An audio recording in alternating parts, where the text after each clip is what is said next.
thought I'd do a super lame podcast episode on how I deal with writer's block. I might have talked about it in the past.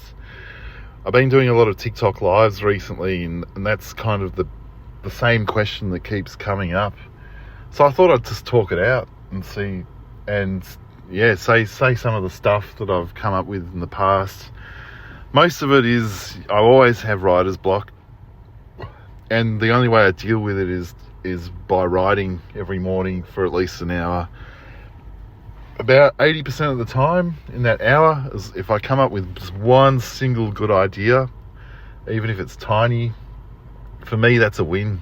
Because then the next day I'm doing that again, and after 7 days I might have 7 great little ideas, and out of those 7 little great ideas, 2 of them might magically link up together like jigsaw pieces, and that will create like a whole new idea, and all of a sudden I've got a whole new idea from those stupid little 2 ideas connecting together to form this whole new thing.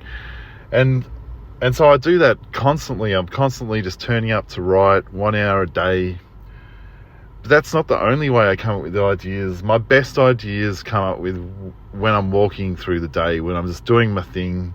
They always come from, like, I noticed, I was reading my new book, and I was thinking, when I've read it on TikTok Live, and nearly all of the good ideas that seem to really resonate just come from real life experience, just like the bullshit that happens during a day. It's not when I'm turning up to write something and I'm looking out my kitchen window.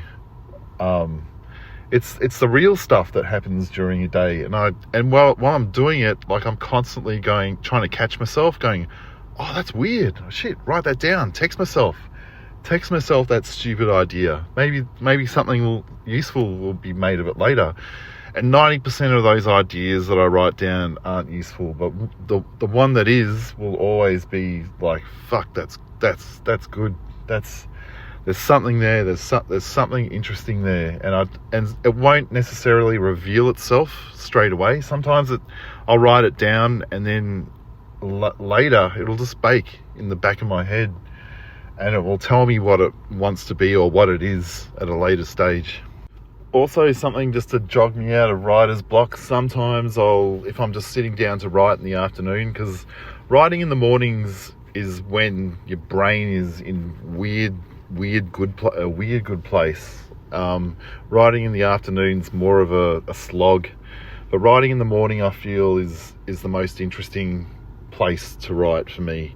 That's when my brain's still half in dreamland, so it'll make some interesting connections at my brain in the middle of the afternoon when it's been bogged down by the routines of life, and I'm back in full waking reality by mid-afternoon. I find it harder to write. It's a bit more of a slog.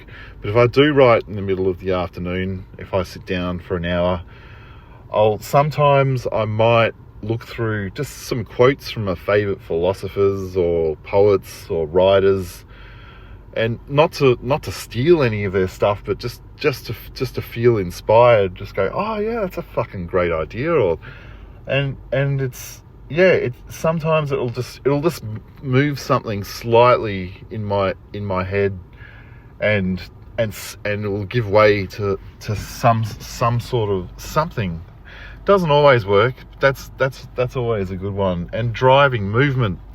I always find movement is really important, because we plant ideas wherever we go. Like, I can walk through an old intersection from an old suburb, and the same memories will come back that I planted there from years ago. I plant, like, a conversation that I was having in my head 10 years ago in a certain place will suddenly just pop up, like my brain's a Geiger counter, and uncovering old buried memories in geographical locations. So yeah, driving around and walking around, I find really helpful, especially driving. For some reason my brain starts wandering and sometimes goes into interesting places. So I'm always trying to pull over and write some bullshit down. I find when I've also got just feeling uninspired, I definitely don't want to read new poetry or new just stuff that's in my feed or other people's poetry that I don't know of. Sometimes I feel like if I read something that's a bit shit, or what I personally subjectively think is shit, it'll actually rewire my brain to be dumber. I actually feel like it's like an infection. You can be infected for good or for bad by other people's words. It's weird. It's just true. It's just what happens. So yeah, you don't want to turn on the news and listen to a politician talk, or a celebrity for that matter. I think I remember once hearing that Eminem would just leave the news on all day while he wrote. I don't get that, but it worked for him. Also, a beautiful quote that I've mentioned before, it's by Cormac McCarthy, who wrote The Road. He said, if it's not about life or death, it's not interesting. And I love that. I've always felt the same, and he just articulated that so well with that little line. So I always feel like there are some touchstones that I'll go back to and go, what is it about life and death, all that sort of shit. Like there are some things that might just like, yeah, touchstones for you, whatever they are, that might set something on to set you on the right path. Sometimes I feel I just need to be on the right path and just mentally, and then I can start writing. I often feel too like one good sentence can lead to another good sentence, so I have to use my nose, follow my nose, and sniff out the next one. Which, yeah, that can be fucking tedious and annoying sometimes when you come up with a whole bunch of shit as well. So you got to backtrack and go back to the first good sentence. But anyway, I also find sometimes responding to other people's posts, like I did say, I just won't read other people's posts, but sometimes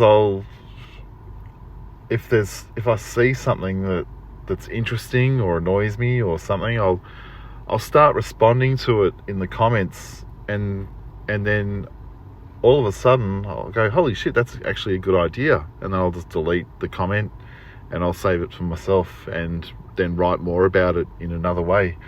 So sometimes it's almost like jamming with other people's ideas. I often find myself doing that. If something annoys me, I'll just write what I think in the comments and then delete it. I think I must have deleted 99.9% of my comments are just like written out and then deleted. I bet that happens all the time. Facebook must have, I don't know if they, yeah, anyway. Yeah, so yeah, responding to other people's comments and talking to other people and the shit that you say in that moment as a reaction. I find, reactions can be really interesting. It can create really interesting ideas. Although, because they're kind of based on instinct, a reaction. And I know in the real world, reactions are kind of a no-no. You don't react. You must think and pause and reflect and then make the right decision. But I find reaction in art contain an incredible idea or incredible energy. But for most people, they're given a bad rap, reactions, but they can be amazingly useful for writer's block. I did say about avoiding reading untested others' words and all that sort of stuff. But if I do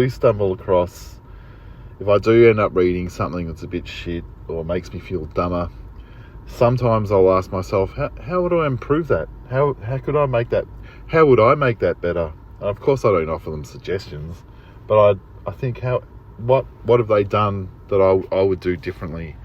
So I find that helpful. Sometimes I've also gone over some old stuff. Like I've written stuff on the idea of destroying your reputation like over a year ago, and one of those went viral, and then I thought, no, I have more to say on that, and so I went back to it and added to it and subtracted it and made it better, and I reposted it, and it resonated. People, it seemed to touch on something that's going on at the moment in culture. And again, 6 months later, I thought, oh, I've got something else to add to that. And so I did it again. And sometimes I'll find revisiting old pieces and making them what I think is a better piece. That can be helpful. Like when I'm going, I don't know what I'm going to do. Let's improve an old piece because I've got some new ideas to add to it. And so I'll do that. I've noticed a lot of my favourite writers will have obsessions with certain topics and certain themes and revisit them constantly over decades. And I used to think that was lazy, but now I go, no, they're actually perfecting it. Like there's a line by Bukowski where he says, you can't beat death, but you can beat death in life. And that's from just a poem he wrote in the last few years of his life. But he'd been on that theme for fucking decades. He'd sort of talked about that for so long, and he nailed it with that line. Before that he'd been playing around with that idea since the late 60s, I think. And and Helen Garner as well. She talks about that. Helen Garner's a writer from Australia. She's like in her 80s now. She talks about how she used to think it was bad to keep revisiting ideas, but actually it ended up being helpful for her. Or not bad, just lazy, but yeah, I find that an interesting one. But yeah, going back to the start of this, where I basically sit down for an hour and write, I often just try to think of the dumbest, most truest thing that I can say. Just one line that's absolutely true, and it might sound completely dumb, and I would never publish it probably because it would get me into trouble because it's actually true. Because you get into trouble for saying something true now, and then I'll save that and I'll keep that, and that will just be my little document of stuff. And sometimes I might be skim reading my stuff, and at a later stage, and go, I can do something with that when the time's right. But anyway, if you'd like to leave a little review for this podcast on Spotify or Apple or wherever you're listening to this, I'd love that. Ta.